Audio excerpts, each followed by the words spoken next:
En fait, le problème qui se pose, c'est quoi? C'est un problème de revenus, non? Est-ce que ce n'est pas surtout ça? Parce que j'ai entendu, je regarde les médias, je lis beaucoup, tout ce qui se dit.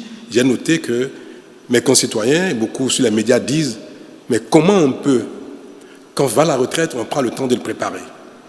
Comment du jour au lendemain, quelqu'un perd son salaire et devient un pensionnaire de l'État? C'est-à-dire, au lieu de toucher son salaire, il touche une pension qui n'est jamais égale au salaire. Donc il y a une perte de revenus brutale. C'est bien cela. Mais j'espère au moins que tout le monde comprend que la pension sera payée immédiatement.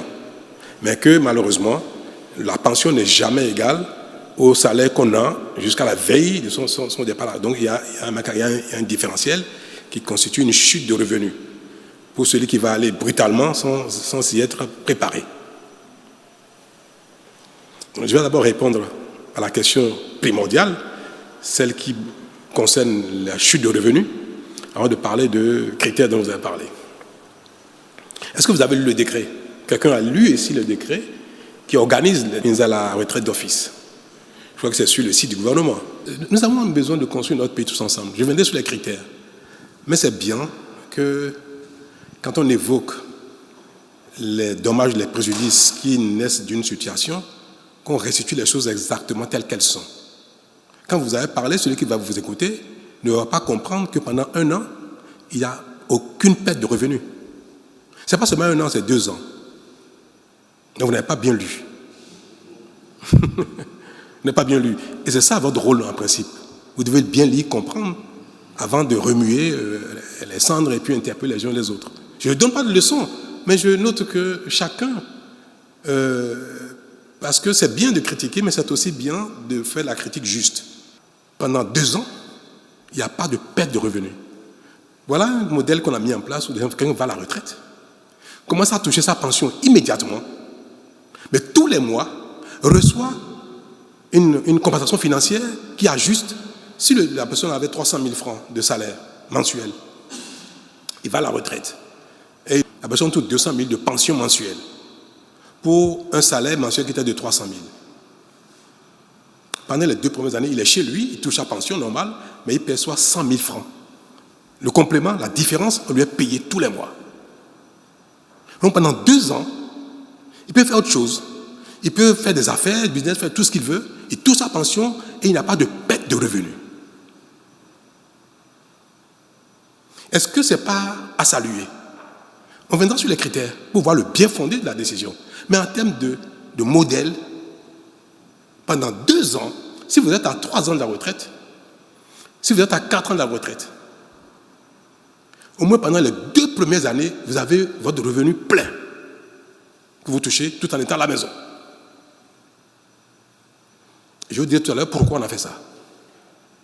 Mais pendant le temps qui reste, s'il n'y avait pas eu mise à la retraite d'office, j'irai à la retraite dans 4 ans. Pendant 2 ans, ils ont le plein. Pendant les 2 ans restants, ils ont la moitié. S'il reste 20 ans à quelqu'un, je crois qu'il n'y a personne à qui il reste 20 ans, personne. C'est une caricature. Prenons l'exemple où quelqu'un, pendant 20 ans, il lui reste 20 ans pour la retraite normale. Si pendant 2 ans, il touche le revenu plein, les 18 années qui restent, il va toucher la moitié des de revenus plus sa pension. Du perte de revenus plus sa pension. Mais c'est extraordinaire. Pour autant que la mise à la retraite soit pertinente. Mais en termes financiers, moi je n'ai vu dans aucun pays un État faire ça. Quand même, la mise à la retraite d'office n'est pas quelque chose que le Bénin a inventé. C'est pour vous dire, chers amis, que tous ceux qui sont concernés auront un traitement particulier de sorte que personne n'ait une chute de revenus, une baisse de revenus pendant les 2 ans qui vont suivre la mise à la retraite d'office. Personne.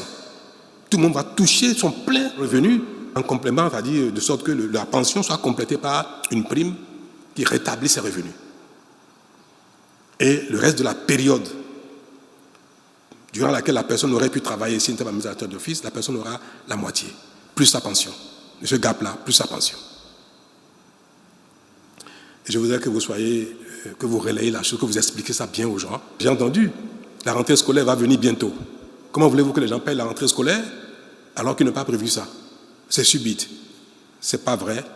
La personne n'a pas de perte de revenus. Maintenant, pourquoi on a fait ça? Voilà un pays dans lequel nous avons des problèmes d'insécurité, des problèmes de sécurité, de terrorisme. On a besoin... Vous savez, on n'envoie pas n'importe qui au front, sur les lignes de frontières. C'est des jeunes. Vous n'allez pas mettre un officier, un sous-officier qui a 40 ans, 50 ans, au front. Il n'a même plus la force de se cacher, de courir, d'être alerte, agile, pour faire face aux problèmes que nous avons. Donc, nous avons besoin de gens disponibles, de jeunes, pour constituer notre force, notre réelle force de sécurité, de défense, avec un niveau de commandement. Les officiers, les sous-officiers, ceux qui sont d'un certain âge, commandent les jeunes. Donc, il y a ce qu'on appelle la pyramide des forces de sécurité et de défense. Le plus grand nombre, ce sont les jeunes, qui sont forts, vaillants, agiles, qui sont encore la force de l'âge, pour être dans les quartiers, pour rester au soleil. Vous ne mettez pas quelqu'un de 50 ou 60 ans au soleil pour réguler la circulation, pour poursuivre un voyou. Le plus grand nombre, ce sont les jeunes. Et en fonction de ce nombre-là, on détermine, il faut combien pour le commandement. Donc le nombre du personnel de commandement est fonction du nombre de personnes à commander. Si dans une entreprise qui fait le nettoyage ici, il faut des gens agiles, capables de se baisser pour nettoyer le sol, et il faut après des contrôleurs superviseurs, et nous avons 10 agents techniques de sol, et nous avons 20 personnes pour les commander. Est-ce que ça a du sens? Le travail, c'est celui qui est destiné aux jeunes, à ceux qui sont dans la force de l'âge. Au Bénin, nous avons une pyramide qu'on appelle pyramide inversée, où il y a plus de commandants, il y a plus de gens au commandement que de personnes à commander. Et nous avons dit qu'il faut inverser la pyramide. Il faut recruter du monde, les former. C'est qui est en cours, vous le savez très bien, que nous sommes en train de recruter beaucoup de jeunes. Il faut les recruter, il faut les former. Et il faut maintenant que le nombre de personnes à commander soit conforme au ratio qu'on applique dans ces cas-là. Je vais donner un exemple terre à terre. Un commissariat ne peut être commandé que par un commissaire de police. C'est vrai qu'on ne peut pas mettre 2 commissaires dans un même commissariat. Si nous avons, 300 commissariats au Bénin, il faut combien de commissaires? 300 commissaires. Si on en a 350, les autres seront dans l'administration centrale, dans la direction départementale de la police, dans la direction générale de la police. Donc on va les répartir pour qu'ils concourent à la gouvernance globale. Mais supposons que nous ayons 500 commissaires pour 300 commissariats. On a placé les 300, il y a 200 autres. Dans la direction départementale et centrale, on a besoin que d'une cinquantaine. Ça fait 350. Il reste 150 qui n'ont rien à faire. Et beaucoup, cette fois, sont à la maison. Ils ne font rien. Et la gouvernance d'un pays requiert que chaque corps ait le nombre nécessaire correspondant au ratio prescrit pour une bonne gouvernance. Alors, si les gens sont à la maison, ne servent à rien, est-ce que notre rôle, ce n'est pas de structurer de sorte à ce que le corps soit conforme aux prescriptions, aux règles, aux ratios, et que ceux-là qui ne servent, qu'on a malheureusement dans notre histoire, on a amené contrairement aux règles, aux ratios, qu'on ait le courage de dire bon, il faut restructurer, il faut ramener le corps de la police, de l'armée, aux ratios qui sont conformes au bon fonctionnement de la police en gendarmerie. C'est mauvais d'avoir aussi des gens qui sont dans les corps et le commandement, qui ne font rien mais qui sont frustrés, ou bien alors qu'on double sur les postes. On les double, on les triple. Là on a besoin d'une personne, on met 3-4 personnes. Ça porte préjudice au bon fonctionnement. Donc, on sort certains. Mais nous disons, bien que nous soyons en train de faire des réformes pour que le Bénin fonctionne mieux, pour que les corps fonctionnent mieux, ne faut pas que ça cause trop de préjudice. Et c'est pour ça que nous avons dit, certains, ce n'est pas leur faute. C'est le pays qui a fonctionné comme ça pendant 30, 40, 50 ans. Jusqu'à récemment encore. On recrute qui on veut, même si le besoin n'existe pas. Ce n'est pas leur faute. On dit, bon, on va dégraisser pour avoir quelque chose de plus efficace. Mais au même moment, on va donner les moyens aux associés pour qu'ils ne payent pas seuls le prix. C'est pour ça qu'on a mis en place ces mesures d'accompagnement financières pour qu'ils ne subissent pas de manière trop grave les préjudices de notre faute commune. Donc tous fautés, mais forcément, pour réparer, il y en a qui vont payer. Mais ceux-là, on les accompagne financièrement. Mais ce qui nous permet d'avoir une pyramide normale, d'avoir un commandement normal, fonctionnel, efficace. Pour que notre armée, moi j'ai l'ambition que partout dans nos villes, les gens puissent sortir à minuit, 1h du matin, 5h du matin, être tranquilles. Que les gens puissent circuler librement. Que bientôt, que plus personne ne dépasse pas la droite sur nos voies. Que personne ne brûle les feux. Et pour ça, il faut du monde. Il faut des jeunes. Il y a encore beaucoup de besoins à satisfaire. Et nous sommes en train de recruter pour satisfaire ces besoins-là. Mais il faudrait que ce soit dans un corps sain. Le corps de la police et de l'armée doit être sain. Donc, avec une pyramide normale, les ratios normaux et un commandement efficace. C'est pour ça que nous avons fait les calculs et nous avons sorti les ratios. Et tout le monde le sait que pour 1000 militaires, il faut combien de sous-officiers, combien de sous-officiers, combien de sous-officiers supérieurs. Tout ça est connu. Donc, c'est en appliquant la pyramide et les ratios recommandés qu'il faut sortir des gens. Alors, on a regardé. Moi, je ne suis pas militaire, mais je suis le chef de l'armée. On a regardé, j'ai mis des commissions en place pour identifier qui commence à avoir des insuffisances au niveau physique, qui commence à avoir des insuffisances au niveau santé, qui, dans les notations, a moins de mérite que d'autres. Vous savez aussi que, je vous le dis, il y a des gens qui n'ont pas de problème physique qu'on sort, mais qui sont moins disponibles. Qui, depuis quelque temps, n'a plus été au commandement. Ce n'est pas sa faute, mais c'est le sort. Et qui, depuis des années, a perdu la main. S'il y a deux, dont l'un est au commandement. Il a la chance d'être au commandement, nommé au commandement, et il joue dans son rôle. Il y a un autre, pareil que lui, même gradé qu'on sort, mais lui, depuis 3 ans, il est à la maison. Malheureusement. Je ne sais pas pour quelle raison. Si l'un doit partir entre les deux, c'est qui? Il y a des choix difficiles, il faut faire ces choix-là. Celui qui est actif, qui est dans le mouvement, comme on dit, si quelqu'un doit partir, lui, il est préservé. C'est celui qui, depuis 2 ou 3 ans, est désactivé, qui malheureusement va partir. Donc, c'est des choix difficiles, pénibles, que les responsables font avec beaucoup de souffrance, mais qui sont nécessaires pour la bonne marche du pays. On ne peut pas vouloir se développer sans sacrifice. C'est impossible. Si on veut tout préserver, nos acquis, nos travers, nos faiblesses, nos souffrances, on veut tout préserver, le Bénin ne se développera jamais. Et nos enfants, nos petits-enfants, nos arrière-petits-enfants vont subir les mêmes sorts que nous. Ce n'est pas avec plaisir, ça fait longtemps qu'il fallait le faire. Ce n'est pas un plaisir pour moi de dépenser l'argent de l'État pour payer des gens à la maison. Ce n'est pas un plaisir pour moi d'envoyer des pères de famille à la retraite d'office parce que je sais très bien que celui qui va à la retraite, c'est comme s'il était en déchéance. Même si ce n'est pas le cas. Aucun dirigeant ne peut faire ces choses-là avec plaisir. Ça n'existe pas. Tout le monde veut plaire. Moi qui suis, j'aime plaire aussi, j'aime plaire. Je voudrais plaire à tout le monde. Je voudrais plaire à mes concitoyens, aux uns aux autres.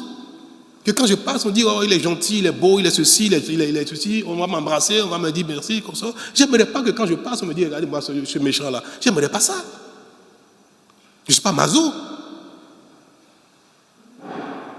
Qui n'est pas sensible à l'amour des autres? Qui n'est pas sensible à ça? Mais notez bien que j'aime plaire moi aussi. Et je voudrais bien plaire à tous mes concitoyens si je pouvais le faire. Mais ce serait contraire à la mission qu'on m'avait confiée. Parce que je ne m'avais pas élu pour plaire. Je m'avais élu pour régler les problèmes qui se posent au Bénin. Y compris même les problèmes difficiles. Y compris les réformes difficiles. C'est ce plaire-là qui m'observe, c'est-à-dire que je voudrais pouvoir observer à la fin. Ce fut dur pour lui, mais il a essayé. Ce fut compliqué pour lui, mais il a essayé. On lui a craché dessus, on l'a insulté, on l'a jeté la pierre, mais à la fin, on va dire quand même chapeau. Donc, je fais un sale boulot. Hein. C'est le sale job, je le fais. Mais je sais que l'histoire reconnaîtra que je l'ai fait pour l'intérêt commun. Merci.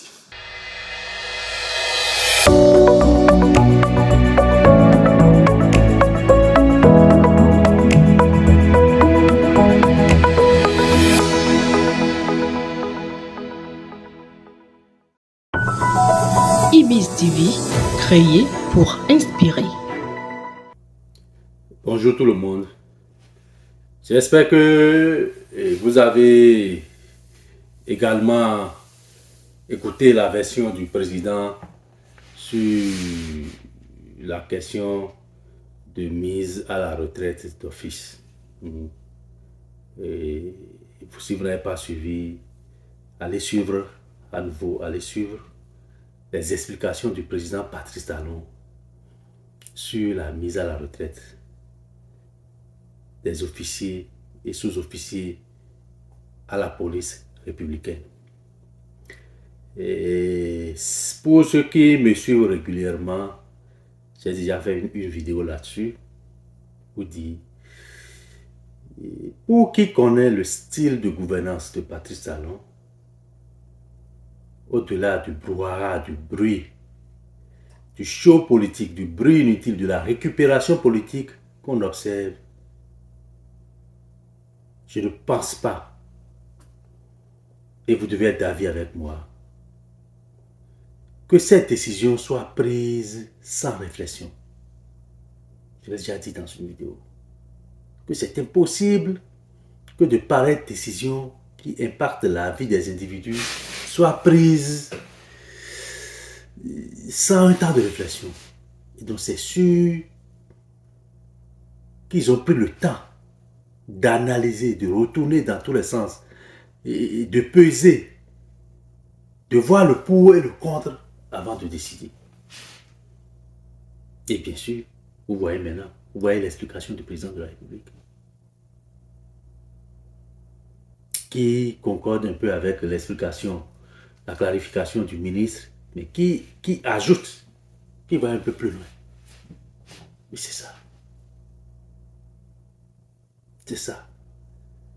Donc, faites attention à tout ce que vous consommez comme information venant des politiciens, surtout de l'opposition qui a soif du pouvoir. Faites attention à tout ce que vous consommez comme information. D'abord, pour ceux qui sont du domaine, est-ce que c'est normal qu'un organigramme, au lieu d'être sous la forme pyramidale, parce que c'est souvent ça, soit renversé ou soit sous la forme rectangulaire? Si l'organigramme est sous la forme rectangulaire, ça veut dire que le sommet hiérarchique et la base ont les mêmes poids. Ça veut dire quoi? Je donne un exemple. Quand on rentre dans un centre de formation, il y a presque le même nombre de formateurs, le nombre de professeurs que d'étudiants. Même nombre de professeurs, mais que les étudiants. Est-ce que c'est possible? Est-ce que c'est normal? Eh bien, c'est un peu ce qu'on observe au sein de la police républicaine. Est-ce qu'on peut avoir plus de chefs que de subordonnés, ou le même nombre de chefs que de subordonnés? Est-ce qu'on peut avoir plus de professeurs que d'apprenants, ou bien le même nombre de professeurs que d'apprenants? C'est ce que je disais dans la vidéo précédente, que c'est sûr que c'est un problème de surnombre de ces officiers et sous-officiers et qu'il faille désengorger un peu. Et c'est sûr, c'est la conséquence des erreurs du passé, des recrutements politiques, des recrutements pour satisfaire telle région du pays parce qu'on a obtenu plus de voix dans cette région aux élections, etc., etc. Des recrutements basés sur la pression sociale, des promotions basées sur la pression ou des promotions politiques, etc., etc., qui conduisent à ça. Mais il faut qu'à un moment donné, quelqu'un ait le courage de corriger cela si on veut aller de l'avant. Même si ça doit entraîner des grincements dedans, il faut qu'à un moment donné, quelqu'un ait le courage de corriger cela. Et c'est ça, Patrice Talon vient de faire. Il n'y a rien d'anormal dedans. C'est normal si on veut que le pays aille de l'avant. Et sur le plan financier, vous l'avez écouté également? Vous l'avez écouté? Il n'y a rien de suicidaire pour ces officiers et sous-officiers considérés. On dit, sur 200, vous aurez le même salaire. C'est-à-dire ce que vous gagnez actuellement, vous allez continuer à gagner ça pendant 2 ans. Le temps de vous repositionner. Ceux qui sont encore chez nous peuvent créer des affaires, ils peuvent créer des compagnies de sécurité privée, ils peuvent diriger des compagnies de sécurité privée créées par d'autres personnes. Ceux qui ont des compétences sous-régionales ou internationales peuvent être appelés à d'autres fonctions ailleurs. Ils ont le temps de se positionner. Et on dit, même passé les 2 ans, ils vont continuer à percevoir non seulement leur pension, mais aussi la moitié du salaire jusqu'à leur date de retraite normale.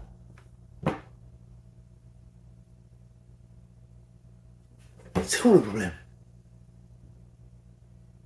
Tu auras ta pension normalement comme il faut et tu auras en plus 50% de ton salaire que tu devrais percevoir. Donc ça fait pratiquement, si on fait, bon, je n'ai pas toutes les informations pour faire le calcul, mais si on fait banalement les calculs, ils peuvent avoir près de 80% du salaire, tout en étant chez eux, tout en ne contribuant à rien au niveau du gouvernement. Mais c'est un peu comme ce qu'on appelle sabbatique, où les gens s'en vont 1 an et puis ils prennent 80 ou 90% de leur salaire. C'est un peu comme ça. Et tu l'auras jusqu'à ta retraite normale. Et tu as 7 jours sur 7 pour toi à la maison où tu peux réfléchir à d'autres choses. Bon, je pense que le mieux, c'est de tourner cette page et de passer à autre chose. Merci. IBIS TV, créé pour inspirer.